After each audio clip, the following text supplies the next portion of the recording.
This is Star Wars Tales from the Galaxy's Edge Enhanced Edition, the new and improved PSVR 2 version of the former Quest exclusive that includes all the game's content and upgraded visuals. This released February 22nd, 2023 for the PSVR 2 headset and retails for $50 US. Does this new, improved, and complete version of the game justify the increase from the Quest 2 price? Let's find out.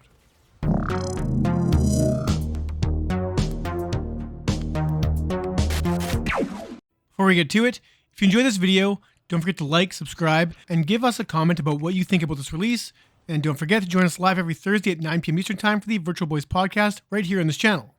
Now, on with the review.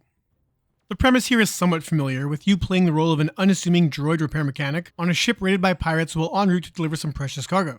Instead of laying over and just letting those pirates have their way, you jettison the cargo and fight them off before escaping to the nearby planet Batuu, where your adventure truly begins.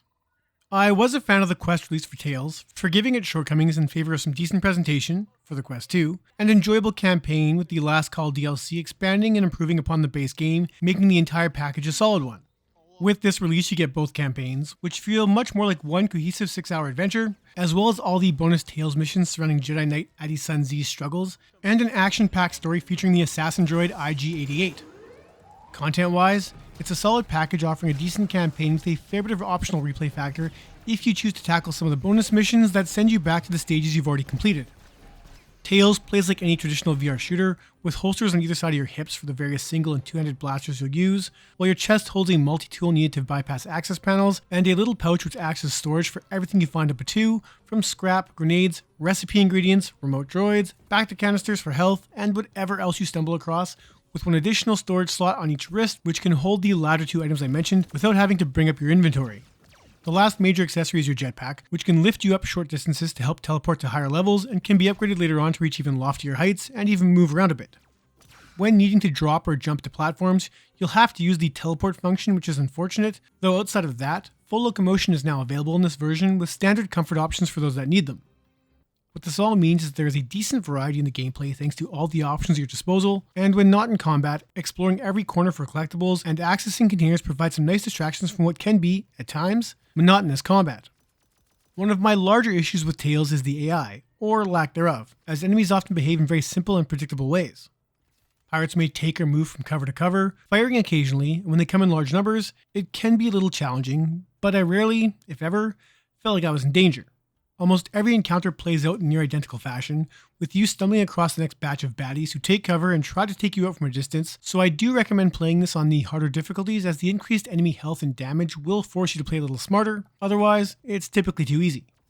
On one occasion, two mercenaries were standing one in front of the other, and I watched, in an attempt to shoot me, the dude in the rear shoot his pal in the back, which was hilarious.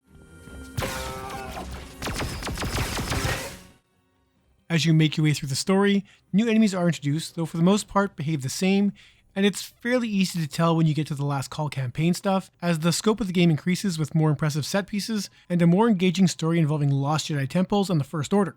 I'm not going to say the AI gets any smarter, but the foes you face do offer up additional challenges that spice things up a bit from just going for headshots.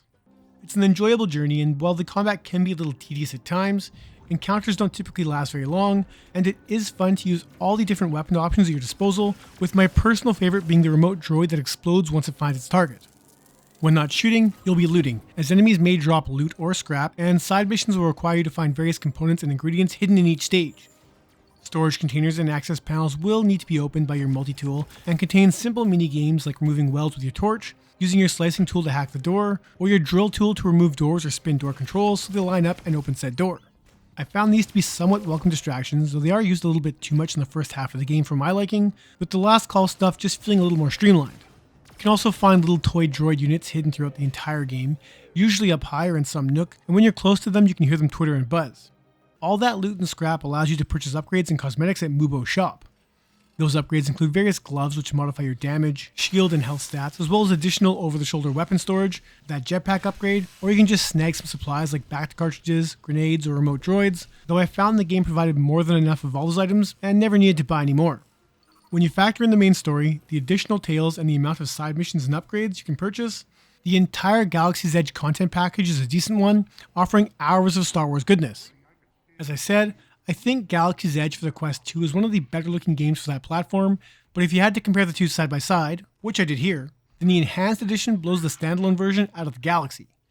Not only is there a massive jump in texture quality, but lighting effects and a ton more details have been added, bringing this much closer to Star Wars games we see outside of VR. It's not quite at that AAA level, but I was pleasantly surprised by just how good everything looked. Batu's outdoor levels are now lush with flora while animals fly overhead and scamper about. Character models now have more natural looking features, and the dynamic lighting effects add a ton of realism to almost every scene. While the outdoor levels look much improved, the Last Call content doesn't carry the same amount of visual heft, with the Jedi Outpost and Imperial facilities looking better of course, but not as much as I thought they would, though additional reflections and details still make any one moment in this game look pretty damn good. Weapons all look great and behave in different ways, with the grenade explosions carrying some decent impact too, though unfortunately, the scopes in the Imperial rifles are sadly for appearances only and don't work. Counter to that are the Jedi missions, which have you wielding a lightsaber and force powers, and while these are on the shorter side, I don't think lightsabers have ever looked this good in VR. Watching laser fire light up hallways while remote droids fly everywhere, and to transition with a shotgun comes running your way can be hectic and beautiful fun, and for all my time in the game, I never encountered any sort of performance issues, though I did notice the Mira effect pop up during some of the darker sections, but I soon didn't see it in favor of just taking in the Star Wars locales I was running around in. No surprise on the audio side of things, as just like most Star Wars titles, the design here is on point and near flawless. All the classic Star Wars effects are here for your enjoyment, and the soundtrack, which is a mix of classic Star Wars stuff and some new songs, all fit wonderfully with the action.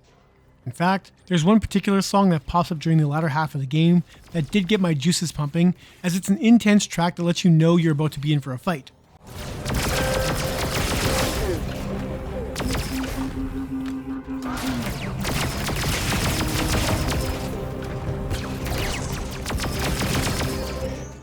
The voice acting is on point, though it can be a bit much at times as some characters drone on, but that's a minor nitpick at best, with my most notable issue being the spatial audio, which is fine, save for when in conversation.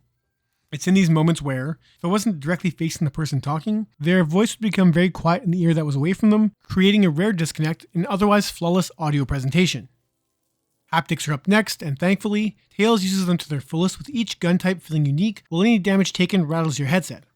When you're grabbing at anything on your body, a subtle rumble lets you know when your hand is in position, and of course, when some bigger events are happening, everything in your hands and head may be rumbling, adding further layers to immersion, with Galaxy's Edge being a decent showcase for the dynamic haptics in the PSVR 2 Sense controllers.